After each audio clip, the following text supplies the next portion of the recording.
आज से है उत्सवों का सीजन की शुरुआत और हमारे सभी दर्शकों को, हमारी पूरी टीम को, सारे देशवासियों को जन्माष्टमी की बहुत बहुत शुभकामनाएं। उम्मीद करें त्योहारों का ये सीजन आपके लिए ढेर सारी खुशियां और बहुत सारी समृद्धि लेकर आए। दीप, आपको बहुत बहुत शुभकामनाएं।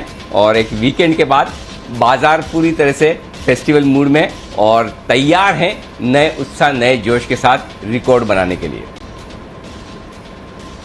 बहुत बहुत शुक्रिया सर, और आपको और टीम को और सारे दर्शकों को त्यौहार की बहुत बहुत शुभकामनाएं। और सर, वैसे तो आपने फ्राइडे को कहा था कि वीकेंड एंजॉय करिए, SGX डाउ फ्यूचर्स मत देखिए, पर जिन्होंने देखा होगा आज तो वो डबल खुश होंगे और त्यौहार के लिए और उत्साहित हो रहे होंगे सर।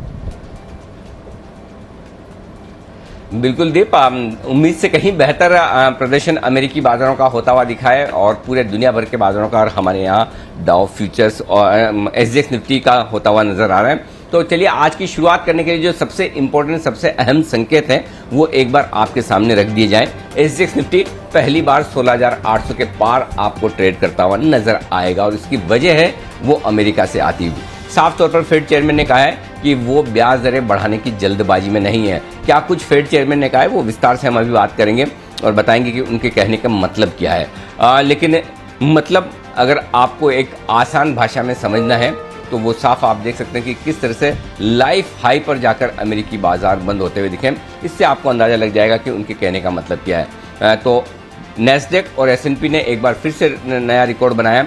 डाउ ने क्लोजिंग बेसिस पर शायद मेरे ख्याल से एक नया रिकॉर्ड बनाया, लेकिन नैस्डैक और S&P के रिकॉर्ड तो बने ही हैं, इसमें कोई डाउट नहीं है। भारतीय एयरटेल, ये दिग्गज कंपनी, अपना राइट्स इशू लाने की तैयारी में 21,000 करोड़ का राइट्स इशू आने की तैयारी भारतीय एयरटेल की तरफ से। ये एक और खबर जिस पर आज रहेगा फोकस। जी दी।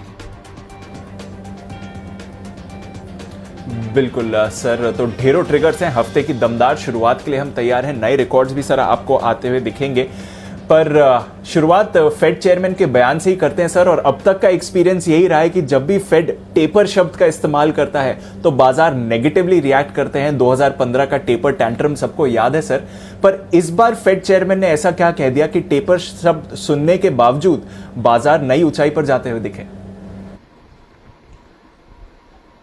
बिल्कुल दीप, इसमें दो चीजें हैं। पहले मैं समझा दूं कि अमेरिकी बाजारों की तेजी क्यों हो रही है और तेजी पर ब्रेक लगेगा तो कब और कैसे। और जो बाजारों का सबसे ज्यादा इतना फोकस था कि फेड चेयरमैन जेरेमी पावेल साहब जैक्सन हॉल में अपनी मीटिंग में क्या कुछ कहते हैं, वहां पर अपने संबोधन में क्या कहते हैं। बेसिकली दो चीजें हैं अमेरिकी बाजारों की तेजी की, दो बड़ी वजह है। पहला, ब्याज दरें नीचे रहना, और दूसरा, ढेर सारा पैसा, लिक्विडिटी। ठीक है, अब दोनों चीजों पर नजर है बाजार की। बाजार क्या चाहता है कि पैसा सिस्टम में बना रहे, निकले ना। दूसरा ये चाहता है कि ब्याज दरें नीचे बनी रहे, बढ़े ना। क्योंकि ब्याज दरें जैसे जैसे बढ़ती ना तो लोगों को लगता है कि इक्विटी मार्केट लाइफ हाई पर है, यहाँ पर रिस्क अब ज़्यादा होती है। नेचुरली आप लाइफ हाई पर पैसा लगाते हैं तो थोड़ी रिस्क बढ़ जाती है, करेक्ट। और ब्याज दरें अगर नीचे हैं तो आप फिक्स इनकम में, डेट में, FD में पैसा लगा के कम कमाएंगे। तो जब ब्याज दरें बढ़ेंगी तो आपके लिए डेट थोड़ा सा आकर्षक होगा, इक्विटी थोड़ी सी कम आकर्षक होंगी। तो फिर पैसा इक्विटी से डेट में जाता है, शेयर बाजार से फिक्स इनकम मार्केट में जाता है। हमारे यहाँ ऐसा कोरिलेशन कम है, लेकिन जो डेवलप्ड मार्केट है, अमेरिका जैसे बड़े मार्केट है, वहां पर ये कोरिलेशन बहुत फास्ट है, बहुत ज्यादा है। इस वजह से ब्याज दरें नीचे चाहिए। इक्विटी मार्केट में लोग कहते भी नहीं, हर एक बुल रन की शुरुआत तब होती है जब ब्याज दरें हाईएस्ट लेवल पर हो, और हर एक बुल रन का समापन तब होता है जब ब्याज दरें लोएस्ट लेवल पर हो। तो अभी ब्याज दरें लोएस्ट लेवल पर है, 0% है अमेरिका में। तो अगर ब्याज दरें बढ़ती तो ये डर है कि तेजी खत्म हो सकती है। तो पहली चीज तेजी के लिए सबसे ज्यादा जरूरी क्या है? ब्याज दरें आपकी नीचे रहनी चाहिए। चलो ब्याज दरें नीचे है लेकिन जेब में पैसा नहीं है तो, राइट, तो पैसा भी आपको चाहिए। दूसरी चीज जिसकी वजह से अमेरिकी बाजारों में तेजी हो रही है वो है पैसा। अब पैसा ऐसा नहीं कि सीधा इक्विटी मार्केट में आ रहा है, पैसा जा रहा है हर महीने $125 बिलियन का बॉन्ड की खरीदारी में।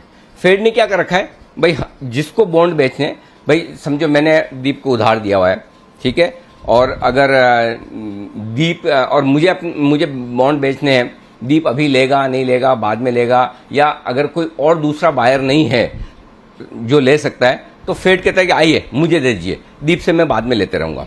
तो वो बॉन्ड बाइंग का जो प्रोग्राम है वो कंटिन्यूस चल रहा है। अब वो बॉन्ड वाला पैसा सीधा डायरेक्टली इक्विटी में नहीं जाता है, लेकिन वो सिस्टम में लिक्विडिटी देता है, पैसा देता है, नकदी देता है। तो उससे क्या होता है, आपको बिजनेस करना आसान होता है और पैसे की कमी, सिस्टम में लिक्विडिटी की कमी नहीं होती। और जब लिक्विडिटी की कमी नहीं है, अगर पैसा है सिस्टम में, तो फिर आप कहीं न कहीं ऐसी एसेट क्लास में लगाएंगे, डायरेक्टली इनडायरेक्टली घूम फिर कर वो इक्विटी में पहुंचता है। और ये जो लिक्विडिटी है वो कंपनियों के पास आती है, अल्टीमेटली कंपनियों की वर्किंग कैपिटल बढ़ती है, कंपनियों के लोन्स बढ़ते हैं, कंपनियां और ज़्यादा कारोबार कर पाती है और उसका फ़ायदा कंपनियों के शेयरों को होता है, शेयर बाजार को होता है। तो ये दूसरा तरीका है जिससे कि लिक्विडिटी बनी रहे। अब फेड चेयरमैन साहब ने क्या कहा? फेड चेयरमैन साहब ने कहा कि भाई देखिए, हम ये जो है ना लिक्विडिटी वाला जो स्टिमुलस पैकेज दे रखा है, राहत पैकेज कहते हैं इसे, या फिर मतलब जोश बढ़ाने वाला स्टिमुलस, मतलब एक तरह से आप कहें कि इकोनॉमी में जोश भरने वाला पैकेज जो है, हर महीने हम $125 बिलियन जो डाल रहे हैं, इसको हम कम कर सकते हैं, खत्म कर सकते हैं। इसके खत्म करने की जो शुरुआत होगी वो इस साल के अंत से होगी। अब वैसे साल के अंत में बचा कितना है? 3-4 महीने तो बचे, कोई लंबा चौड़ा टाइम तो है नहीं। तो फेड चेयरमैन ने कहा कि इस साल के अंत से हम खात्मे की शुरुआत, खत्म हो जाएगा ऐसा नहीं है कि इस साल के अंत में पूरा स्टिमुलस पैकेज गायब, कुछ नहीं, अब आराम से मार्केट में आप अपने बॉन्ड खरीदो बेचो, वैसा नहीं। इसकी खत्म होने की शुरुआत करेंगे। यानी कि अगर हम $125 बिलियन के बॉन्ड खरीद रहे हैं हर महीने, तो हम हो सकता है 100 पे ले आए, फिर 75 पे ले आए, 50 पे ले आए, धीमे धीमे करके फेड उसे कम करेगा। अब मार्केट को उन्होंने मेंटली प्रिपेयर कर दिया, तैयार कर दिया कि भाई अब ये कम होने वाली है, आप तैयार हो जाओ। और कम क्यों कर रहे हैं? क्योंकि उन्हें लगता है कि इकोनॉमी मजबूत हो रही है, इकोनॉमी में वो क्षमता है, बैंकिंग सिस्टम में वो क्षमता है कि वो धीमे धीमे ये पैसा सिस्टम से बाहर निकलेगा, तो वो आराम से उसको पचा सकते हैं, कोई चिंता की बात नहीं, झटका नहीं लगेगा। तो एक तरफ ये कर दिया। तो अब कायदे से देखा जाए तो टेपरिंग इसको कहते हैं, जो ये स्टिमुलस पैकेज, जो ये राहत पैकेज दिया ना, इसको वापस लेने को, खत्म करने को की जो शुरुआत, उसको इंग्लिश में शब्द है टेपरिंग। तो अब वो टेपरिंग की शुरुआत कर रहे हैं। तो ऐसे तो देखा जाए तो सिस्टम में से धीमे धीमे लिक्विडिटी निकालेंगे तो फिर मार्केट गिरना चाहिए ना, करेक्ट? बढ़ा क्यों? अब उसके बयान का दूसरा पार्ट देखिए, जो फेड चेयरमैन ने कहा। क्या कहा है? देखिए, हम भले ही टेपरिंग की शुरुआत कर रहे हैं, भले ही स्टिमुलस पैकेज वापस लेने की शुरुआत कर, लेकिन एक बात ध्यान से रख लीजिए। पहली चीज, हम ब्याज दरें जल्दबाजी में बढ़ाने वाले नहीं हैं। ब्याज दरें वही 0% के आसपास रहेगी। अभी फिलहाल कोई ऐसा बहुत जल्दी ब्याज दरें बढ़ाने का इरादा नहीं, बस कंफर्टेबल हो गया मार्केट। दूसरा, टेपरिंग भी हम करेंगे धीमे धीमे, आराम से करेंगे, जब जितनी जरूरत होगी उतना करेंगे, ऐसा नहीं कि एक ही साथ खत्म। तीसरा, महंगाई बढ़ी हुई है, 2% का उनका टारगेट है, उसके ऊपर है। उनका ये कहना है कि महंगाई भी बढ़ी हुई है, ठीक है, लेकिन वापस नीचे कंट्रोल में आ जाएगी। और अगर महंगाई कंट्रोल में रही 2% के आसपास, तो फिर उन्हें ब्याज दरें जल्दी से बढ़ानी नहीं। तो महंगाई के को लेकर उनका कंफर्ट, कॉन्फिडेंस पूरा है। तो ये सारे चीजों को देखकर ओवरऑल पैकेज, अगर आप सिर्फ ये सुनेंगे कि टेपरिंग की शुरुआत हो रही है, डर लगेगा, मार्केट गिरने चाहिए। लेकिन मार्केट ने बहुत सेंसिबल तरीके से, समझदारी के साथ, सोच समझकर अपना डिसीजन दिया कि नहीं भाई, अल्टीमेटली जिंदगी भर तो ऐसा आपको स्टिमुलस पैकेज मिलेगा नहीं। भाई कौन सा पेशेंट चाहता है कि वो हर वक्त आईसीयू में रहे? आप आईसीयू से वार्ड में शिफ्ट होने चाहते हैं, वार्ड से बाहर घर पर आना चाहते हैं, घर पर और ताकत लेकर अपने दम पर चलना दौड़ना चाहते हैं, करेक्ट? वही होता है ना पेशेंट्स के साथ में। सेम वही हालत अमेरिका की इकोनॉमी की। भाई आईसीयू से वार्ड में, वार्ड से बाहर निकलेगी, अपने दम पर चलेगी। कब तक आपको दवाइयों के सहारे लेना है? ये स्टिमुलस पैकेज एक तरह की दवा है।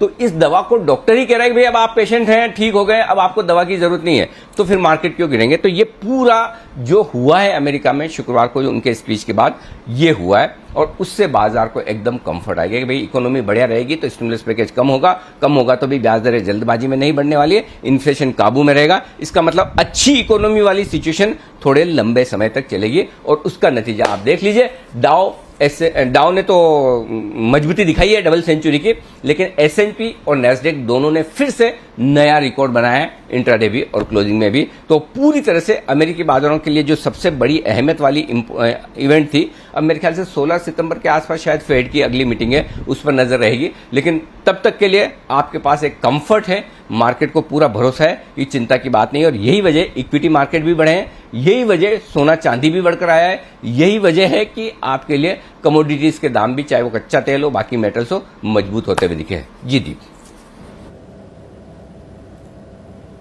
बिल्कुल सर, तो चलिए, ये जो फेड चेयरमैन के बयान थे वहां से तो हमने देखा है कि लगभग सभी एसेट क्लास में मूवमेंट हुआ है। भारतीय बाजारों पर सर आप कैसा इंपैक्ट देख रहे हैं? क्योंकि ऑलरेडी भारतीय बाजार भी इंट्राडे में तो ऑलमोस्ट रिकॉर्ड लगते हुए दिखा है, क्लोजिंग लेवल पर तो बन ही चुका था। तो क्या यहां से और एक फ्रेश मूवमेंट एक्सपेक्ट करें? एंड मोर इंपॉर्टेंटली, जो ब्रॉडर मार्केट का पार्टिसिपेशन है, क्या ये भी और तेजी से बढ़ सकता है सर? अरे दीप, उसको छोड़िए, सवाल बाद में वापस आप पूछना। अभी अभी एक ब्रेकिंग खबर मुझे आई है, मैं हमारे जो व्हाट्सएप ग्रुप में जी बिजनेस एडिटोरियल में देख रहा हूँ।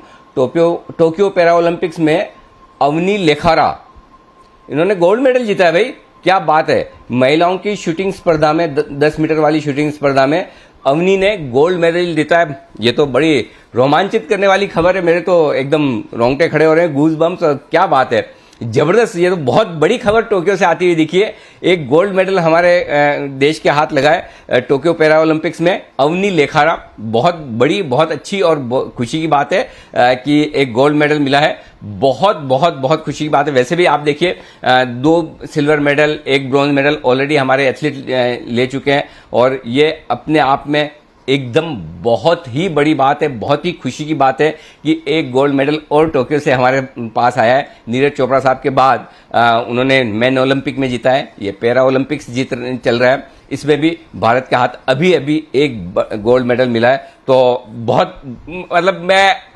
अपनी खुशी को शब्दों में बता नहीं पा रहा हूँ दीप। वाकई में इतनी बड़ी और इतनी अच्छी खुशी की बात है। महिलाओं की 10 metre air rifle standing SH1 प्रतियोगिता है, इसमें अवनी लेखारा ने गोल्ड मेडल जीता है। बहुत बहुत बड़ी बात है, बहुत खुशी की बात है पूरे देश के लिए। अवनी को और हमारे सारे खिलाड़ियों को जो पैरा ओलंपिक्स में टोक्यो में गए, उनको बहुत बहुत बधाई। अब मैं आपका तो मैं सवाल ही भूल गया, आपने क्या पूछा था? और बढ़ा देता हूं, क्योंकि गोल्ड मेडल तो उन्होंने जीता ही, साथ ही वर्ल्ड रिकॉर्ड को इक्वल करा है, यानी कि अब जो वर्ल्ड रिकॉर्ड है वो इनके नाम भी रहेगा। इक्वल करा है वर्ल्ड रिकॉर्ड, उनका जो फाइनल स्कोर है 249.6 का है, ये वर्ल्ड रिकॉर्ड इक्वलिंग स्कोर है। तो डबल खुशी है सर कि गोल्ड मेडल भी है और वर्ल्ड रिकॉर्ड को भी इन्होंने इक्वल करा है। क्या बात है, बहुत बहुत बहुत ही बड़ी बात है और बहुत खुशी की बात है। पूरे देश के लिए बड़े गर्व और सम्मान की बात है कि एक गोल्ड मेडल हमारे एथलीट्स ने पैरा ओलंपिक में टोक्यो में जीता है। अवनी को बहुत बहुत बधाई और पूरे देशवासियों को बहुत बहुत बधाई। जी दीप। बिल्कुल सर, तो चलिए और बढ़िया शुरुआत होती हुई दिख रही है आज सुबह की। तो मैं इसी पर सवाल पूछ रहा था कि ये जो इतना पॉजिटिव सेंटिमेंट है, त्योहार का दिन है, पैरालंपिक्स में शानदार परफॉर्मेंस है और ग्लोबल मार्केट्स की तेजी है, भारतीय बाजार पर इसका इंपैक्ट कैसे देखें सर? क्या एक नई रेंज में बाजार मूव कर सकते हैं और जो मिड कैप स्मॉल कैप में एक्शन है, क्या वो और बढ़ सकता है?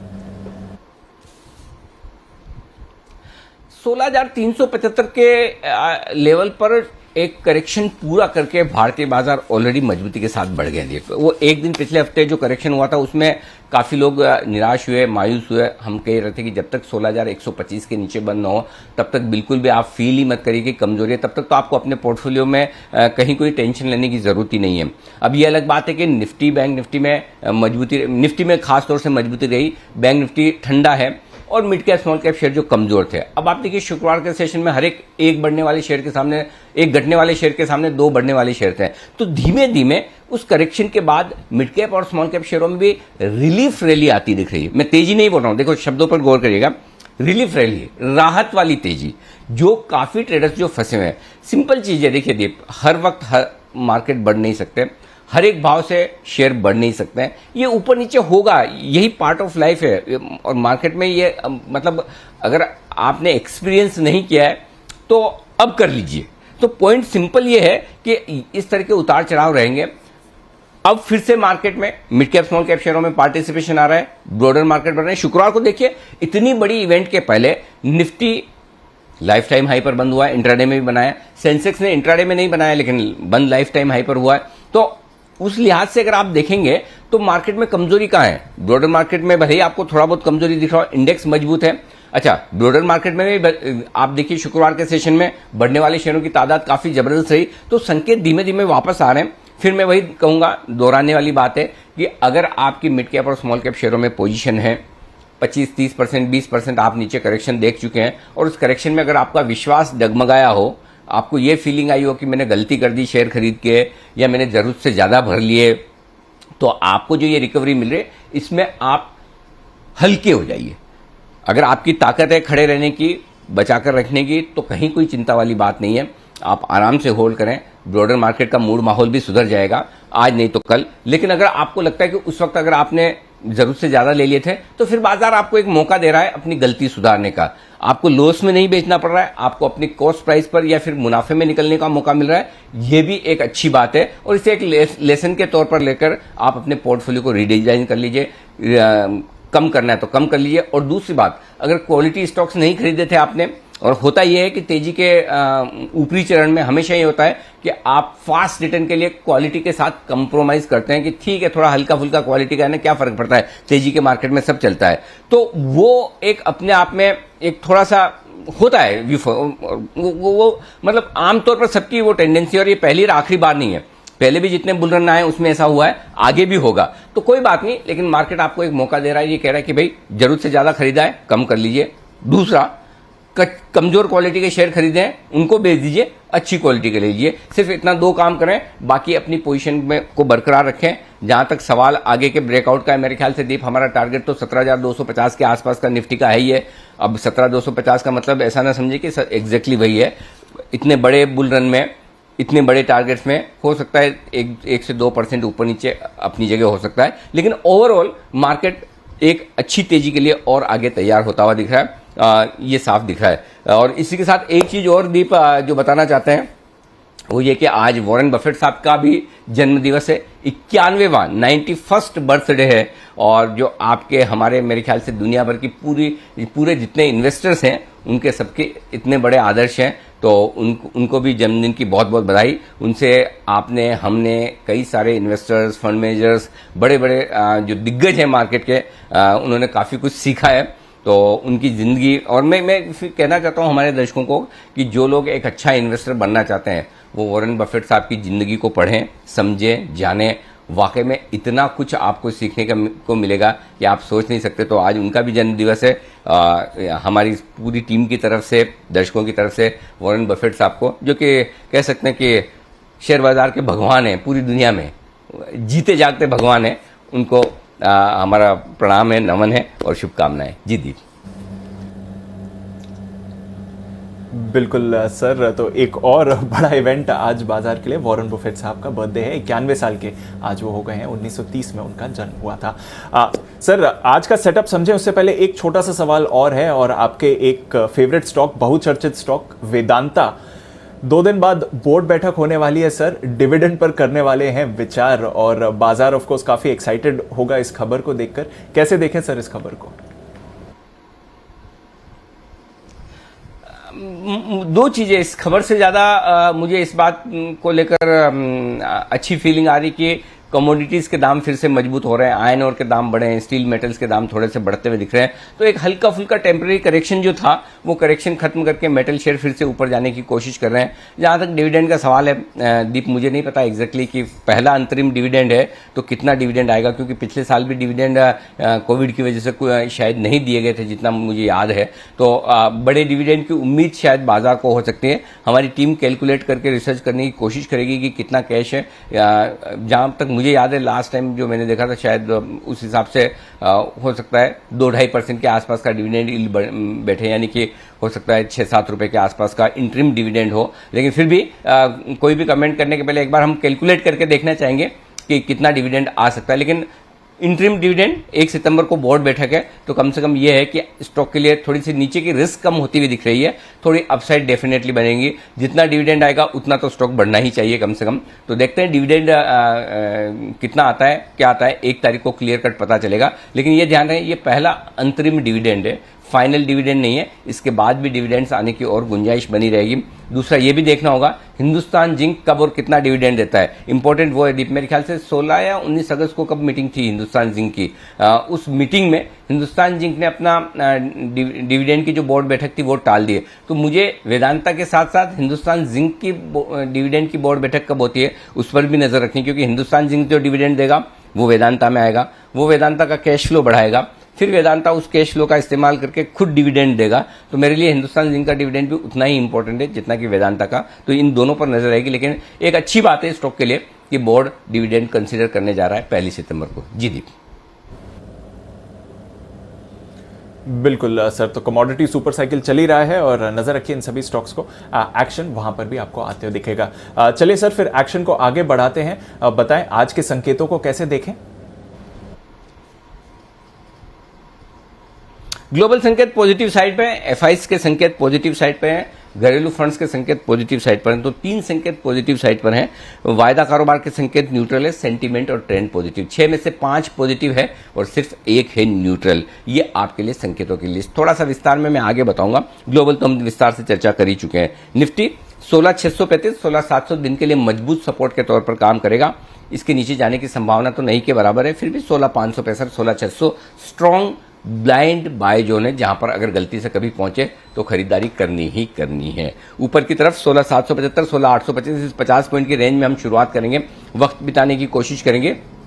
इसके ऊपर निकले तो अंदाज से लेवल दे रहा हूं, वो 16,875 से लेकर 16,900 के आसपास का बनेगा, जहां पर हल्की फुल्की प्रॉफिट बुकिंग आने की संभावना बनेगी, बशर्ते कि हम 16,825 को पार करके टिकें। अदरवाइज 16,800 825 के आसपास आकर यहां पर थोड़ा सा वेट एंड वॉच वाला मामला हो जाएगा। बैंक निफ्टी 35,500 35,625 दिन के लिए सपोर्ट जोन है और इसके नीचे 35,300 से लेकर 35,425 strong support zone, blind buy zone, जो आपको शुक्रवार को भी कहा था, और 35,350 के आसपास का लो बनाकर बैंक निफ्टी वहीं से घूम गया। तो इस रेंज में बैंक निफ्टी को मजबूत सपोर्ट है और वहां पर इसे छोड़ना नहीं है। ऊपर कहां तक जा सकते हैं?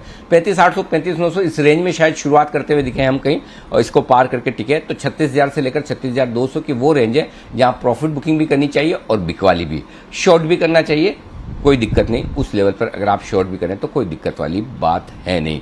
और आगे बढ़ें उससे पहले एक चीज और, एक और बड़ी और अच्छी खबर टोक्यो से आती हुई, डिस्कस थ्रो में सिल्वर मेडल एक और हमारे हाथ लगा है। तो योगेश कथुनिया, ये हमारे जो एथलीट है पैरा ओलंपिक्स में, इन्होंने डिस्कस थ्रो में सिल्वर मेडल जीता है। तो अब हमारे पास 3 सिल्वर 1 गोल्ड 1 ब्रोंज, ये 5 मेडल हो चुके हैं टोक्यो ओलंपिक में। मैं उम्मीद कर रहा हूँ जिस तरह का प्रदर्शन हमारी पूरी टीम कर रही है, पूरा दल जो है हमारा ओलंपिक्स में, पैरा ओलंपिक्स में वो कर रहा है, ऐसा लगता है कि इस बार उनके पदकों की संख्या जो है, जो ओलंपिक्स में हमारे जो दूसरे एथलीट गए थे उनके मुकाबले में ज़्यादा हो जाए तो बड़ी बात नहीं, हो तो इससे बढ़िया बात हो नहीं सकती। तो एक और अच्छी खबर टोक्यो से आती हुई दिख रही है, डिस्कस थ्रो में भी एक सिल्वर मेडल भारत के हाथ लगा है। तो बेहतरीन दिन है, अच्छी खबरों का दिन है, सब जगह से आती दिख रही है। जी दी, बिल्कुल सर, शानदार प्रदर्शन है। आज ही के दिन का दूसरा मेडल है और अब तक के 5 मेडल्स भारत ने इस समय हासिल कर लिए हैं पैरालंपिक्स में। बहुत बड़ी बात है सर, सेलिब्रेट ज़रूर करेंगे इसको। पर आइए, हम बात कर रहे थे लेवल्स की, रेंज क्या निकल कर आ रही है दिन के लिहाज से मार्केट्स की सर? रेंज का जहां तक सवाल है दीप, 16,700 16,775 दिन के लिए एक छोटी रेंज के तौर पर मान कर चलें। 16,635 16,825 दिन के लिए मीडियम रेंज है। 16,600 16,875 900 के आसपास की बड़ी रेंज को मानकर चलें। ये हो गई निफ्टी पर। ऊपर की रेंज जो है मैं अंदाज से दे रहा हूं, क्योंकि कोई लेवल तो है नहीं, ब्लू स्काई जोन में है, खुला नीला आकाश है आपके लिए, तो वहां पर रेंज आपके लिए जो वायदा कारोबार के डेटा है उसके हिसाब से थोड़ा बहुत एडजस्ट करके मैं आपको दे रहा हूं, प्रीमियम को एडजस्ट करके। बैंक निफ्टी 35,500 35,900 दिन की छोटी रेंज है। 35,425 36,000 दिन की मीडियम रेंज है, और इसके पार निकले तो 35,300 36,200 ये बड़ी रेंज है बैंक निफ्टी पर, जिस पर आपको नजर रखनी है। सो बेसिकली 35,900 से 36,200 की रेंज है जो प्रॉफिट बुकिंग के तौर पर आती है। बाकी डेटा आपके सामने रख दूं, 66% 1% एफआईएस की तरफ से इंडेक्स में लॉन्ग पोजीशन बढ़ी है, कोई खास बदलाव नहीं। पुट कॉल रेशियो 1.23 से 1.40 पर आया है। आपको याद होगा हमने कहा था सीरीज की शुरुआत भले ही दमदार ओपन इंटरेस्ट के साथ हो रही है, निफ्टी में 1.25 करोड़ शेयर के आसपास काफ़ी तगड़ी पोजीशन के साथ हुई है, लेकिन पुट कॉल रेशियो काफ़ी कंफर्टेबल और लोअर साइड पर है, और वो आपने देखा किस तरह से शुक्रवार को शॉर्ट कवरिंग और फ्रेश खरीदारी होती दिखी है। विक्स 1% घटकर आया, न्यूट्रल है ये आपके लिए। अब आइए लॉन्ग पोजीशन में स्टॉप लॉसेस क्या रखने चाहिए वो बता दूं। स्टॉप लॉस खींच कर मैंने ऊपर किया है, 16,450 का स्टॉप लॉस अब तक आपको रोज मिल रहा था 16,475 का, अब वहां से स्टॉप लॉस 90 पॉइंट ऊपर आता हुआ दिखा है 16,565। डे ट्रेडर्स और पोजिशनल दोनों के लिए अगर आपको 10-15 पॉइंट का एक और कुशन लेना है तो 16,550 का रख ले, बट एग्जैक्ट स्टॉप लॉस वैसे 16,565 का निकल कर आता है। 10-15 पॉइंट का आप अपना दिमाग खुद लगा लें। Bank Nifty intraday stop loss होगा थोड़ा दूर का 35,350 का, जो कि शुक्रवार का लो है, और क्लोजिंग बेसिस पर अब 35,500 के नीचे बैंक निफ्टी बंद होता है तो ही आपको अपनी लॉन्ग पोजीशन को कम करना है, अदरवाइज नहीं। शॉर्ट पोजीशन अगर आपकी है तो कायदे से होनी नहीं चाहिए, लेकिन 16,725 का स्टॉप लॉस पिछले 3 दिनों से हम लगातार दे रहे हैं और ट्रिगर नहीं हुआ। अनफॉर्चुनेटली हो जाता तो शायद बढ़िया था। 722 का हाई बनाकर निफ्टी घूम गया, अब आज 725 के ऊपर निकलता तो अब मतलब नहीं, आपको अपनी शॉर्ट पोजीशन को काट लेना चाहिए। अगर आप क्लोजिंग बेसिस पे स्टॉप लॉस फॉलो करते हैं तब भी 16,725 के ऊपर बंद होता है तो अपनी शॉर्ट पोजीशन काट लें। बैंक निफ्टी पर स्टॉप लॉस पिछले 4 दिनों से 36,050 का आपको मिल रहा है शॉर्ट पोजीशन पर, इंट्राडे भी और क्लोजिंग भी, इसमें कहीं कोई बदलाव नहीं है। 36,050 के ऊपर बैंक निफ्टी निकलता है, बंद होता है तो अपनी शॉर्ट पोजीशन को बैंक निफ्टी से भी काट लें। जी दी, क्लियर है सर। तो ये रही आपके लिए सारे लेवल्स, मौजूदा पोजीशंस पर आपको क्या करना है, अनिल जी की राय उस पर भी। अब बताएं सर, नई पोजीशंस आज कैसे बनाएंगे आप? खरीदना है निफ्टी और 16,565 का स्टॉप लॉस लगाकर खरीदिए। 16,775, 16,800, 16,825 ये 3 टारगेट छोटे, 16,875, 16,900 2 और बड़े टारगेट। जो लोग बेचना चाहते हैं, अब मुझे पता नहीं बेचना कहाँ चाहिए क्योंकि ऊपर के लेवल्स है नहीं, पहली बार हम ये लेवल्स देखेंगे।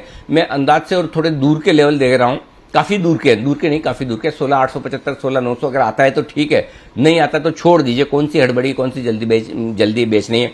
वापस से 75-100 पॉइंट अगर किसी भी लेवल से निफ्टी नीचे आता है फिर से खरीदने का सोचिए। एक बार 16,800 तक पहुंचने के बाद में 16,700, 16,725 ही अपने आप में एक सपोर्ट का काम करेगा। वहां पर आता तो वहां से खरीद लीजिए, बाय ऑन डिप्स का मार्केट रखिए, वो ज्यादा बढ़िया है बजाय इसके कि आप शॉर्ट करें, ठीक है ना। तो ये आपके लिए रेंज है जिसमें आपको बेचना है। 16,875, 16,900 दूर का स्टॉप लॉस है 17,000 का, 16,800, 16,775, 725 और 16,700 ये छोटे लेवल से जिनके लिए आपको करनी है बिकवाली, अगर आप करना चाहते हैं तो। बैंक निफ्टी खरीदना है, छोटा स्टॉप लॉस थोड़ा सा दूर का ले रहा हूं, लेकिन सोच समझकर बाद में आप इसे ट्रेल करके पहले अभी तो लगाइए 35,350 का, बाद में 35,500 पे ले आइए, बाद में 35,600 करिए, धीरे धीरे ट्रेल करते चलिए ऊपर की तरफ। 35,775 पहला टारगेट है, 850, 35,925 ये 3 टारगेट, उसके बाद 36,000, 36,100 और 36,175 ये सारे टारगेट्स हैं जिनके लिए बैंक निफ्टी में करनी है आपको खरीदारी। जो लोग शॉर्ट करना चाहते हैं, जितना आप 36,200 के नजदीक बेचेंगे उतना बढ़िया है, लेकिन 36,200 यहां से लगभग 600 पॉइंट दूर है, 550 पॉइंट दूर है। तो ऐसे में 35,900 से आपको मूड बनाना है, जरूरी नहीं कि वहीं पर बेच दें आप। 35,900 पर देखिए मूड माहौल कैसा है, डाउ फ्यूचर्स कैसे हैं, बाकी ओवरऑल निफ्टी कितना बढ़ा है, कितना टिक रहा है, एशिया का क्या हाल है, वहां से सोचिए और वहां से सोचना शुरू करिए कि यहां बेचें या थोड़ा रुके। 36,000 शुरुआत कर सकते हैं, 36,100, 36,175 दो और लेवल है जहां पर आपको शॉर्ट करनी चाहिए और स्टॉप लॉस लगाइए आप 36,300 का। नीचे के टारगेट जो बनेंगे 35,800, 35,700, 35,625 और 35,550 ये सारे टारगेट्स हैं जिनके लिए आपको बैंक निफ्टी में करनी है बिकवाली। बैंक निफ्टी में बिकवाली करके नीचे का इंतजार करने से इंपॉर्टेंट ये कि किस लेवल पर बेचना है वो आपको ध्यान में आना चाहिए जरूर। तो 35,900 पिछले हफ्ते का हाईज है ऑलमोस्ट आप मान सकते हैं, इसलिए वहां से शुरुआत करनी है, लेकिन जरूरी नहीं कि वहीं पर बेच दें। उस वक्त के मूड माहौल को देखकर 35,900 से 36,200 की इस रेंज में आपको बेचना है, ये ध्यान में रखिए। जी दी, क्लियर है सर। तो ये तो रही आपके लिए पूरी पोजीशंस बनाने की सलाह और साथ ही लेवल्स जहां पर आपको रखनी है नजर। अब थोड़ा डेटा भी समझाएं सर, कैसे देखें फंड्स के डेटा को। डीआईएस ने अच्छी खरीदारी करी है और फ्यूचर्स में तो एफआईएस की भी खरीदारी है सर। इनफैक्ट दोनों ही डेटा बहुत मजबूत और डीप, इसीलिए मैंने आज एफआईएस के डेटा कैश मार्केट में बिकवाली का होने के बावजूद पॉजिटिव साइड पर लिखे हैं। क्यों? 780 करोड़ की कैश में बिकवाली है एफआईएस की तरफ से, उसके सामने 1916 करोड़ की स्टॉक फ्यूचर्स में खरीदारी है। तो आप देखिए 1100 करोड़ से ज्यादा के नेट स्टॉक्स एफआईएस ने खरीदे, और क्या चाहिए। सामने 400 करोड़ के इंडेक्स फ्यूचर्स भी खरीदे, यानी इंडेक्स में खरीदारी है सितंबर सीरीज के पहले दिन, स्टॉक्स में खरीदारी है नेट सितंबर सीरीज के पहले दिन, डेटा मजबूत। घरेलू फंड ने दमदार 1650 करोड़ की खरीदारी का आंकड़ा छोटा नहीं है किसी भी लिहाज से, तो दोनों की तरफ से बड़ी खरीदारी होती दिखिए। और शुक्रवार को भी जो हम बात कर रहे थे आज भी वही है, एफआईएस का बदला हुआ रुझान, घरेलू फंड्स का बदला हुआ रुझान आपके लिए नीचे की रिस्क कम कर देता है।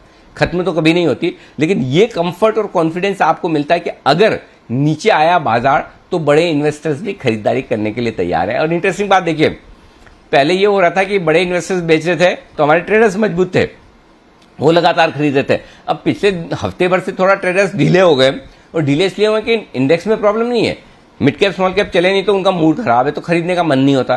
तो उसके सामने आप देखिए एफआईज तैयार हो गए खरीदने के लिए, घरेलू फंड तैयार हो गए, वो खरीद रहे हैं। तो सपोर्ट आना चाहिए कहीं से, भले किसी का भी आओ, रिटेल का आओ या इंस्टीट्यूशंस का आओ। तो अभी इंस्टीट्यूशंस की तरफ से सपोर्ट आने का वक्त है, वो आपको मिल रहा है। तो उस लिहाज से ये डेटा काफी बेहतरीन है। जी दीप। बिल्कुल सर, तो बढ़िया डेटा आ रहा है और नजर रखते हैं इसका मार्केट पर क्या प्रभाव पड़ेगा। कोई इंपॉर्टेंट लेवल सर वायदा कारोबार के लिहाज से? 16,700 मेक और ब्रेक का काम करेगा दीप, एक बार गैप से खुलने के बाद, और वो सपोर्ट का भी काम करेगा। 16,700 के पुट पर 30 लाख शेयर है, 20 लाख शेयर शुक्रवार को ही जुड़े, और 16,700 के कॉल्स पर 33 लाख शेयर हैं, जो आज गैप से ऊपर आने के बाद जब भी 16,700 के नजदीक निफ्टी वापस आया 16,700 725 की रेंज में, यहां पर आपको खरीदारी आती हुई दिखेगी। तो मेरे लिए सपोर्ट रेंज शिफ्ट होकर दिन की सपोर्ट रेंज पहली 16,700 16,725 बन जाएगी। ऊपर खुला नीला आकाश है, ब्लू स्काई जोन 16,800 के आसपास हल्की रुकावट का लेवल है, 30 लाख शेयर वहां पर है। तो ब्रॉडली वायदा कारोबार के लिहाज से सुबह सुबह खुलने के बाद 16,700 16,800 आपकी रेंज होती है। इसके पार निकल कर टिके तो थोड़ी और शॉर्ट कवरिंग और खरीदारी ऊपर ले जाएगी, ये डेटा है। बैंक निफ्टी सीरीज की शुरुआत में डेटा कम है, 35,500 स्ट्रॉन्ग सपोर्ट है, 13 लाख शेयरों का ओपन इंटरेस्ट है, हल्की फुल्की रुकावट 36,000 के आसपास है, 10 लाख शेयरों का ओपन इंटरेस्ट है वहां पर कॉल्स में, बस यही लेवल है। तो बैंक निफ्टी में थोड़े और डेटा बनने दें, उसके बाद देखेंगे क्या कुछ होता है। जी जी, क्लियर है सर। तो चलिए, ये है आपके लिए आज का पूरा ट्रेड सेटअप और इंपॉर्टेंट लेवल्स जहां पर रखनी है नजर। वायदा कारोबार की बैन लिस्ट में कोई स्टॉक नहीं है, सीरीज का है आज दूसरा दिन। आइए अब आपको बता दें कौन से हैं शेयर जहां पर खबरों के दम पर एक्शन दिखेगा, और साथ ही ब्रोकरेजेस का फोकस किधर है। वरुण, कुशल, मानसी और साथ ही आशीष हैं हमारे साथ तैयार। वरुण, गुड मॉर्निंग, बताएं आज के ट्रिगर्स और खबरें। गुड मॉर्निंग दीप। देखिए, सबसे पहले तो ट्रिगर्स में गोल्ड बॉन्ड की जो छठी सीरीज है वो आज से 3 सितंबर तक खुली रहेगी, तो उसमें निवेश करने के आपको मौके है। बॉन्ड का जो प्राइस है 4,732 रुपये प्रति ग्राम पर तय हुआ है। इसके अलावा बैंक ऑफ इंडिया 3,000 करोड़ के QIP के इशू प्राइस का निर्णय के लिए आज बोर्ड जो है वो बैठक करने वाला है। इंडोटेक ट्रांसफॉर्मर आज OFS के जरिए प्रमोटर्स हिस्सा बेचेंगे। 3.63% हिस्सा जो है OFS के जरिए बेचने वाले हैं। आज नॉन रिटेल, कल रिटेल के लिए खुलेगा। वही भारतीय एयरटेल काफ़ी इंपॉर्टेंट स्टॉक होगा आज, यहाँ पे आपकी नज़र होनी चाहिए कि राइट इशू के जरिए 21,000 करोड़ जुटाने के लिए बोर्ड ने मंजूरी दी है। इशू प्राइस जो है 535 रुपये प्रति शेयर का रखा गया है, यानी कि पिछले क्लोजिंग से 9% डिस्काउंट पे है। राइट इशू का जो एंटाइटलमेंट रेशियो है वो 14 शेयर पे 1 शेयर का रखा गया है। प्रमोटर और प्रमोटर ग्रुप जो है वो राइट इशू में हिस्सा लेने वाले हैं, और इस निर्णय पे आज 2:30 से 3:30 बजे तक बोर्ड जो है वो इन्वेस्टर्स के साथ एक कॉन्फ्रेंस कॉल करने वाला है। तो यहाँ पे नज़र होगी कि क्या आउटकम वहाँ से निकल के आता है। वेदांता ये भी एक इंपॉर्टेंट स्टॉक होगा आज, जहाँ पे नज़र रखनी है, क्योंकि 1 सितंबर को FY22 के पहले अंतरिम डिविडेंड पे बोर्ड विचार करने वाला है। इसकी रिकॉर्ड डेट जो है वो 9 सितंबर रखी गई है। और नज़ारा टेक यहाँ पे नज़र रखिएगा, क्योंकि open plate technologies private limited में ये हिस्सा खरीदने वाली है। पूरा 100% हिस्सा 186 करोड़ में खरीदा जाएगा। काफ़ी सारे ट्रांचेस में इसको खरीदेगी ये कंपनी। इस क्वार्टर में करीब 23.3% हिस्सा ये खरीदने वाली है, करीब 43.43 करोड़ में। बिल्कुल, तो नजारा टेक पर रखिए नजर और ढेरों और स्टॉक्स जो एक्शन में रहेंगे। कुशल, गुड मॉर्निंग, बताएं आपके पास आज कौन से खबरों वाले शेयर्स हैं? Good morning Deepanshu. सबसे पहले IGL पर फोकस रखिए, क्योंकि दिल्ली NCR में गैस के दाम जो है बढ़ाए गए हैं। CNG के दाम 0.9 पर kg और PNG के दाम 1.25 पर SCM से बढ़ाए हैं। दिल्ली NCR में अब CNG का दाम 45.2 पर kg हो गया है। 29 अगस्त से ये नए जो दाम है लागू होते हुए दिख चुके हैं, तो यानी कि कल के सत्र से ऑलरेडी ये दाम जो है नए प्राइस इफेक्टिव हो गए हैं। महिंद्रा एंड महिंद्रा भी फोकस में रहेगा, क्योंकि यहाँ पर महिंद्रा डिफेंस सिस्टम्स को भारतीय नौसेना इंडियन नेवी से 1350 करोड़ रुपए के ऑर्डर मिलते हुए नजर आए हैं, और ये ऑर्डर जो है integrated anti submarine warfare defence suits बनाने के लिए मिलता हुआ दिखा है। तो यहाँ पर भी हमारी नज़र बनी रहेगी। टाटा स्टील मौजूदा वित्त वर्ष में कंपनी ने 8,000 करोड़ रुपए कैपेक्स करने की योजना है। रकम का इस्तेमाल जो है एक्सपेंशन में किया जाएगा, साथ ही माइनिंग ऑपरेशंस और रिसाइकलिंग में भी इस फंड का उपयोग हो सकता है। SRF यहाँ पर भी बड़ा फोकस रहेगा। कंपनी की दहेज में P2 और बाकी जो 2 प्लांट्स हैं उसमें कामकाज फिर से शुरू करने के लिए गुजरात पोल्यूशन कंट्रोल बोर्ड से अनुमति मिली है। क्लीन साइंस टेक्नोलॉजी भी फोकस में है, क्योंकि यहाँ पर नया product hindered amine light stabilizer HALS series इन्होंने डेवलप की है। एक बड़ा R&D ब्रेक थ्रू है। प्रोडक्ट का इस्तेमाल वाटर ट्रीटमेंट, पैन इंडस्ट्री, साथ ही कोटिंग इंडस्ट्री में होता है। तो यहाँ पर भी बड़ा फोकस रहेगा। पूरी दुनिया में इसका जो मार्केट है $1 बिलियन का है। बर्गर किंग यहाँ पर भी फोकस रखिए, क्योंकि यहाँ पर बर्गर किंग इंडोनेशिया में 85% हिस्सा खरीदने के लिए F&B एशिया के साथ बातचीत इनकी जारी है। और बर्गर किंग इंडोनेशिया की जो एंटरप्राइज वैल्यू है करीब $183 मिलियन लगाई जा रही है। तो यहाँ पर भी हमारा फोकस बना रहेगा। बिल्कुल, तो नया एक्विजिशन नजारा का और एक्विजिशन की तरफ मूव कर रहा है बर्गर किंग, इस पर भी रखेंगे नजर। मानसी, गुड मॉर्निंग, बताएं आपके पास आज कौन सी खबरें हैं? Good morning Deepanshu. Indotech transformers OFS के जरिए प्रमोटर 3.63% हिस्सा यानी कि करीब 3,85,000 शेयर्स बेचने जा रही हैं। 30 अगस्त को OFS नॉन रिटेल के लिए और 31 अगस्त को रिटेल निवेशकों के लिए खुलेगा। OFS का फ्लोर प्राइस ₹140 प्रति शेयर यानी कि 18.5% डिस्काउंट पर तय किया गया है। GOCL corporation square space infracity private limited को 452 करोड़ में करीब 44 एकड़ जमीन बेचने के लिए यहां पर करार किया गया है। अगले 3 से 6 महीने में डील पूरी होने की यहां पर संभावना है। हैदराबाद में करीब 76 एकड़ जमीन को बनाने के लिए HEPL यानी कि हिंदुजा एस्टेट्स प्राइवेट लिमिटेड के साथ 2012 में कंपनी ने एक जॉइंट डेवलपमेंट अग्रीमेंट किया था, जिसके चलते GOCL फिलहाल फोकस में रहेगा। LIC IPO अपडेट है। सूत्रों के हवाले से खबर आती हुई दिख रही है कि IPO के लिए 10 मर्चेंट बैंकर्स की नियुक्ति की गई है। इस लिस्ट में Citi group, ICICI securities, bank of America securities, Goldman सैक्स, JP Morgan, JM financial, Nomura, Kotak Mahindra capital, SBI capital और एक्सिस कैपिटल, इनकी नियुक्ति की खबरें आती हुई दिख रही हैं। टेक्सटाइल स्टॉक्स फोकस में रहेंगे आज। टेक्सटाइल सेक्टर के लिए PLI स्कीम को मंजूरी मिलती हुई दिखी है। वाणिज्य मंत्रालय से PLI स्कीम को मंजूरी मिली है। 7,000 करोड़ के PLI स्कीम को मंजूरी मिलने की खबरें। कैबिनेट नोट पर हस्ताक्षर हो चुके हैं और आगे की मंजूरी के लिए कैबिनेट को अब यहां पर ये नोट भेजा गया है। इसके अलावा भारत फोर्ज, सोना कॉमस्टार, सांधा टेक्नोलॉजीज, वैरोक इंजीनियरिंग जैसे स्टॉक्स फोकस में रहेंगे, क्योंकि टेस्ला कम से कम 3 भारतीय कंपनियों से यहां पर क्रिटिकल कंपोनेंट पार्ट्स की सोर्सिंग के लिए करार कर सकती है। दरअसल instrument panels, windshields, gears, brakes, power seat की यहां पर सोर्सिंग की खबरें आती हुई दिख रही है। इन्हीं के चलते, क्योंकि ये तमाम कंपनियां भारत फोर्ज, सोना कॉमस्टार, सांधा टेक्नोलॉजीज और वैरोक इंजीनियरिंग टेस्ला की मौजूदा सप्लायर्स हैं, ये तमाम कंपनियां फोकस में रहेंगी। Dalmia Bharat subsidiary Dalmia Cement Limited ने झारखंड सरकार के साथ करार किया है। 758 करोड़ के कुल 3 MOU साइन किए गए हैं। Grinding unit, solar power plant और मटेरियल रिकवरी फैसिलिटी के लिए ये अग्रीमेंट्स किए गए हैं। अंत में स्पार्क 1 सितंबर को पूंजी जुटाने को लेकर कंपनी का बोर्ड एक बैठक करने जा रहा है, जिसके चलते फोकस में रहेगा। बिल्कुल, तो ढेरों स्टॉक्स हैं फोकस में। आइए कुछ प्रमोटर एक्शन के बारे में भी जाने। वरुण, बताइए क्या है ये? ओके, प्रमोटर एक्शन में सबसे पहले तो मंगलम सीमेंट है। यहाँ पे प्रमोटर्स ने 26 अगस्त को 1,31,000 शेयर्स ओपन मार्केट से खरीदे हैं। लिंकन फार्मा में 25 अगस्त को 65,000 शेयर्स प्रमोटर्स द्वारा खरीदे गए हैं। शेम्बॉन केमिकल्स में प्रमोटर्स ने 26 अगस्त को 13,000 शेयर खरीदे हैं। और गुजरात फ्लोरो में प्रमोटर्स ने 25 से 27 अगस्त के बीच में करीब 57,224 शेयर बेचे हैं। तो ये एक बिकवाली है, बाकी 3 प्रमोटर्स की तरफ से खरीदारी है। बिल्कुल, तो नजर रखिए, ये स्टॉक्स भी फोकस में रहेंगे प्रमोटर एक्शन के दम पर। अब नजर डालते हैं आज की ब्रोकरेज रिपोर्ट्स पर FIR में।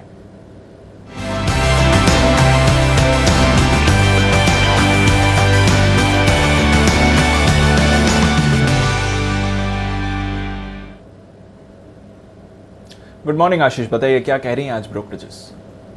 दीपांशु, आज पूरे दिन अगर आप देखें तो भारतीय एयरटेल फोकस में रहेगा और ब्रोकरेज हाउस की तरफ से काफी पॉजिटिव बढ़िया रिपोर्ट्स आई। सभी अगर आप देखें तो ग्रोथ को लेकर निश्चिंत हैं, मान रहे कि आगे जाकर मार्केट शेयर में बढ़िया बढ़त देखने को मिल सकती है। यूबीएस तो ये मान रहे कि ये जो राइट्स इशू के माध्यम से पूंजी जुटा रहे हैं, इसका इस्तेमाल जो है वो कहीं ना कहीं अगर आप देखें तो 5G निवेश में करते हुए नजर आएंगे। जेफरीज देखिए खरीदारी के राय को बरकरार रखे हैं 685 रुपए के लक्ष्य के लिए। वहीं सीएलएसए ने खरीदारी के राय को बरकरार रखा है 780 रुपए के लक्ष्य के लिए। भारतीय एयरटेल पर यूबीएस जैसे कि मैंने बताया कि कमेंट्री काफी पॉजिटिव है, 655 रुपए का ये लक्ष्य दे रहे हैं। इसके अलावा फोकस में रहेगी सीमेंट कंपनियां, क्योंकि यहाँ पर देखिए मैक्वारी की तरफ से रिपोर्ट आई है अल्ट्राटेक पर, जहां पर आउट परफॉर्म की रेटिंग को बरकरार रखा है 8,542 रुपए के लक्ष्य के लिए। 7,553 के आसपास की जो है शुक्रवार की क्लोजिंग है। और एसीसी पर भी इन्होंने आउट परफॉर्म की रेटिंग दी है 2514 रुपए के लक्ष्य के लिए। रिलायंस इंडस्ट्रीज, यहाँ दो ब्रोकरेज हाउस की तरफ से बढ़िया रिपोर्ट्स आई हैं।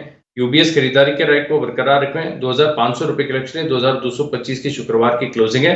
और ये मान रहे कि जियो फोन से अगर आप देखें तो मिड लेवल सेगमेंट में यहाँ पर कस्टमर एक्विजिशन में एक बढ़िया बढ़त देखने को मिलेगी।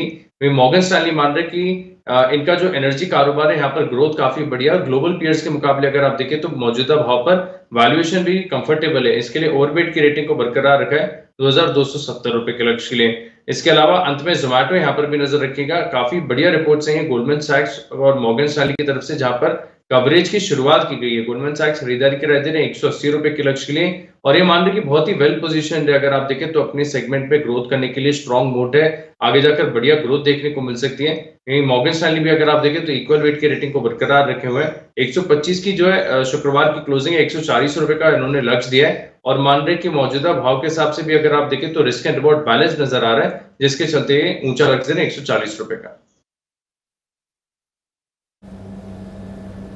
तो जोमेटो पर सब लोग हो रहे हैं बुलिश। मॉर्गन स्टैनली ने भले 140 का लक्ष्य दिया हो, लेकिन गोल्डमैन 180 के टारगेट के साथ खरीदारी करने के लिए है तैयार है हमारे सारे एक्सपर्ट्स। और तैयारी भी आज है जबरदस्त, क्योंकि आज आपके लिए आ रही है कुछ विशेष पिक्स जन्माष्टमी के इस बड़े मौके पर। करते हैं स्वागत हमारे सारे एक्सपर्ट्स का।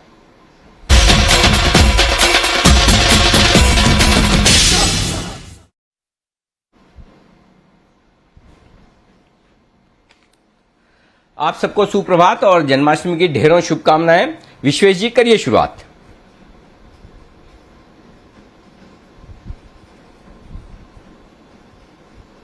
जन्माष्टमी की शुभकामनाएं। विश्वेश जी, आपका आई थिंक ऑडियो म्यूट है, हम सुन जी अब सुन पा रहे। Good morning Anil ji, good morning Deepanshu और पूरे पैनल को और हमारे जी बिजनेस के व्यूअर को जन्माष्टमी की बहुत बहुत शुभकामनाएं। जी जी जी जी विश्वेश जी बताएं सर, आपकी जन्माष्टमी की विशेष पिक। अनिल जी, मैंने जन्माष्टमी के मौके पे जो स्टॉक चुना है वो मार्केट से लिंक है और मेरा ऐसा मानना है जिस हिसाब से ऑल टाइम मार्केट हाई पे चल रहा है और जिस हिसाब से मार्केट के अंदर मोमेंटम है, मुझे लग रहा है कि there is gonna be a very good performance of the AMC stock. Mutual fund stock का काफी अच्छा परफॉर्मेंस होना चाहिए। तो जो मैंने स्टॉक चुना है वो शॉर्ट टर्म मीडियम टर्म के लिहाज से है, वो है HDFC AMC। फ्राइडे का क्लोज 3030 के आसपास था। 2900 का स्टॉप लॉस रखना होगा और 3300 के इनिशियल टारगेट के लिए मुझे लगता है HDFC AMC में खरीदारी करनी। ओके, 3300 के टारगेट के लिए करें खरीदारी। 3030 का लगाएं स्टॉप लॉस। ध्यान रखें डिजिट ऐसा इधर से उधर न हो जाए, सारी एक जैसी है। 3300 का टारगेट है, 3030 का स्टॉप लॉस है। HDFC म्यूचुअल फंड में खरीदारी करने की राय आपके लिए जन्माष्टमी पिक के तौर पर विश्वेश जी की तरफ से। कुणाल जी सुप्रभात, बताएं सर आपका पसंदीदा शेयर।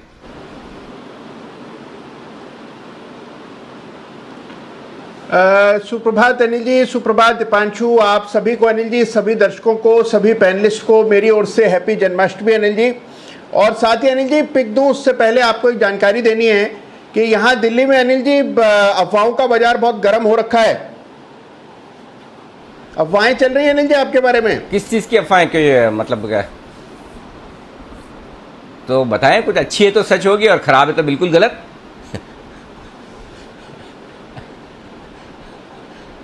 अनिल जी देखिए, अफवाहें ये चल रही है, आपने जो अपनी तस्वीर चस्पा की है ये ट्विटर पे, जिसपे आप बिल्कुल हॉलीवुड के एक्टर लग रहे हैं। तो अनिल जी यहाँ पर ये चर्चा है कि शायद अनिल जी हॉलीवुड जा रहे हैं। तो नीला चश्मा अनिल जी आपका बड़ा कमाल कर रहा है, यहाँ पे यही चर्चाएं चल रही हैं। और दूसरी चर्चा अनिल जी हमारे राकेश बंसल जी की हैं, जो कमांडो ट्रेनिंग हासिल कर रहे हैं।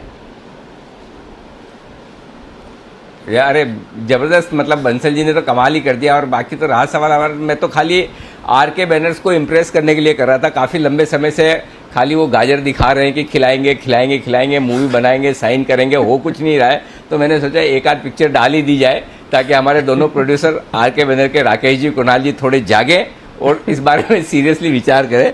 लेकिन शुक्रिया आपका, धन्यवाद। आपको पसंद आई तस्वीर, थैंक यू सर। बताइए कुणाल जी, आपकी पिक। अनिल जी, खरीदारी करनी है, खरीदना है एक बहुराष्ट्रीय कंपनी को। स्टॉक का नाम है Timken India. Anil ji, bearing कंपनियां तीनों एसकेएफ, शेफलर और टिमकेन तीनों के चार्ट पर ब्रेकआउट्स आते हुए दिख रहे हैं और शेफलर और एसकेएफ में बड़ा ब्रेकआउट हुआ है। टिमकेन में भी हमने देखा शुक्रवार को बहुत शानदार मूव आता हुआ दिखा। मुझे लगता है अनिल जी 1900-2000 के लेवल्स यहां पर आएंगे। इन स्तरों पर बाय करके चले। 1625 रुपए पर एक स्टॉप लॉस रख लें। पहला टारगेट 1800 का, दूसरा टारगेट 1900 का। टिमकेन में मेरी खरीदारी की राय। 100 और 1900 के टारगेट के लिए टिमकेन में करें खरीदारी, ये राय आपके लिए आती हुई दिख रही कुणाल जी की तरफ से। आइए बंसल जी का भी स्वागत। बंसल जी फिट है ना एकदम, कमांडो ट्रेनिंग के बाद एकदम चुस्त दुरुस्त, थकान उतरी है या चढ़ी है?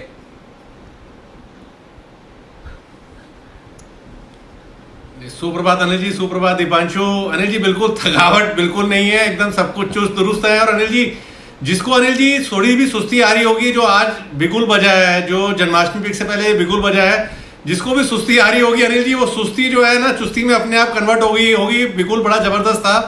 तो आपको, दीपांशु को, सारे पैनलिस्ट और व्यूअर्स को जन्माष्टमी की हार्दिक शुभकामनाएं। और मेरा जो अनिल जी जन्माष्टमी वाला पिक लाया हूं वो निवेश वाला पिक है, स्टॉप लॉस नहीं है। अगली जन्माष्टमी तक के लिए खरीदना है। स्टॉक है हिंदुस्तान जिंक। हिंदुस्तान जिंक चल रहा है 318 के अराउंड। इन स्तरों पर एक साल का नजरिया बना के बाय एंड होल्ड करें। 35 to 40% का एप्रिसिएशन देखने को मिलेगा। बोलना तो मेरे को अनिल जी ये था, बट अगर मैं 35 to 40% बोल के रुक जाता तो आप मेरे से कैलकुलेशन कराते। तो कैलकुलेशन पहले करके लाया हूं। 430 से लेकर 445 के टारगेट के लिए हिंदुस्तान जिंक में खरीदारी की राय है। मार्जिन ऑफ सेफ्टी वाला स्टॉक है, लिमिटेड डाउनसाइड है। और अगले एक साल में मुझे लगता है सिल्वर में भी बड़ी तेजी देखने को मिलेगी, तो उसका भी एक अच्छा प्रॉक्सी पे प्ले होगा। मेटल्स का भी अच्छा प्ले है। डिविडेंड भी अच्छा आने की उम्मीद है। तो 430 से लेकर 445 के लक्ष्य के लिए हिंदुस्तान जिंक है मेरा जन्माष्टमी पिक। चलिए, हिंदुस्तान जिंक में खरीदारी करने की राय। 40% के आसपास तक के रिटर्न, 430 से 445 तक के टारगेट आपके लिए बंसल जी की तरफ से खरीदारी करने की राय। और स्टॉप लॉस न लगाएं, इसे निवेश के लिहाज से खरीदें एक साल के लिए, यह है उनकी राय। आइए जैन साहब भी हमारे साथ है तैयार। जैन साहब सुप्रभात, बनाएं सर आपकी जन्माष्टमी स्पेशल पिक। यस, पहले जन्माष्टमी स्पेशल के पहले अनिल जी लास्ट वीक की वो कॉल्स दे दूं अगर आपकी इजाजत हो तो। हाँ जी, हाँ, वो भी बिल्कुल बिल्कुल दोनों। या सो जय Shri Krishna and happy Janmashtami to all. Anil ji, Deepanshu ji and पूरे पैनल को हमारे। और आईसीआईसीआई बैंक मैंने दिया था इंट्राडे एफएनओ पिक के तौर पे, और सुप्रीम इंडस्ट्रीज दिया था इंट्राडे कैश मार्केट पिक के तौर पे।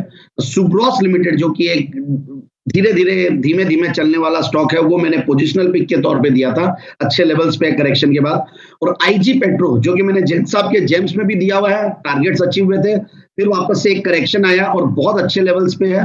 तो मुझे लगता है कि ये स्टॉक लॉन्ग टर्म पिक के लिए बहुत बढ़िया रहेगा, आईजी पेट्रो। तो ये तो रही पिक्स मेरे जो बाजार अगले हफ्ते फ्राइडे वाले इवनिंग शो में जो मैंने दी थी।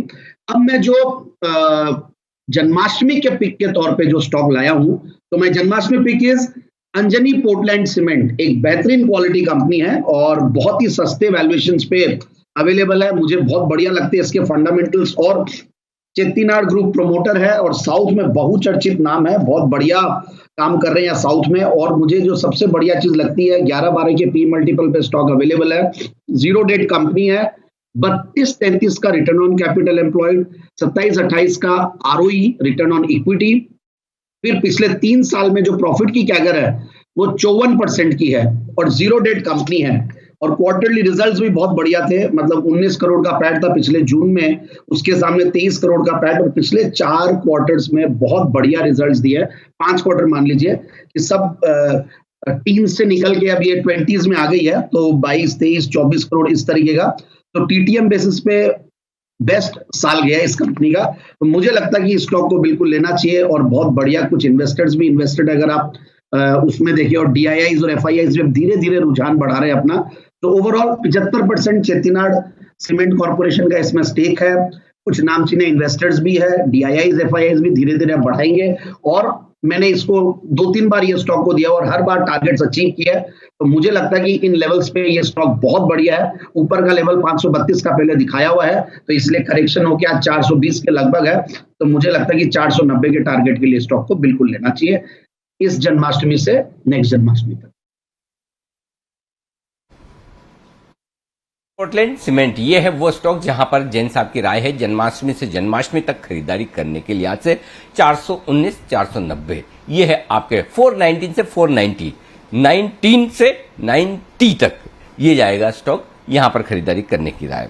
आइए सुमित जी भी हमारे साथ है तैयार। सुमित जी सुप्रभात, बताएं जन्माष्टमी पिक सर।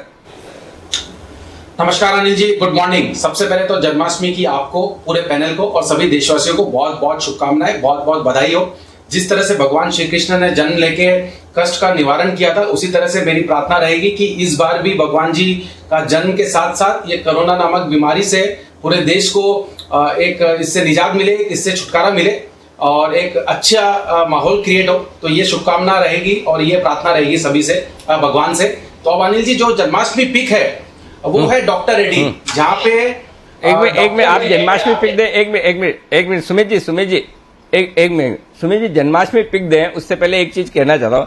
जिस तरह से आपने विश किया है, मुझे कभी कभी लगता है ये जो स्वयंभू अध्यक्ष जो बने हुए हमारे कुणाल जी, सारे एक्सपर्ट्स की एसोसिएशन खुद नहीं बनाई, खुद ही अध्यक्ष बन गए, उनको सही में अगर कोई चुनौती दे पाएगा तो वो आप ही हो। हम सब है ना आपस में बधाई दे रहे हैं जन्माष्टमी की। मैंने दीप को दी, टीम मेंबर को दी, दर्शकों तक पहुंचे।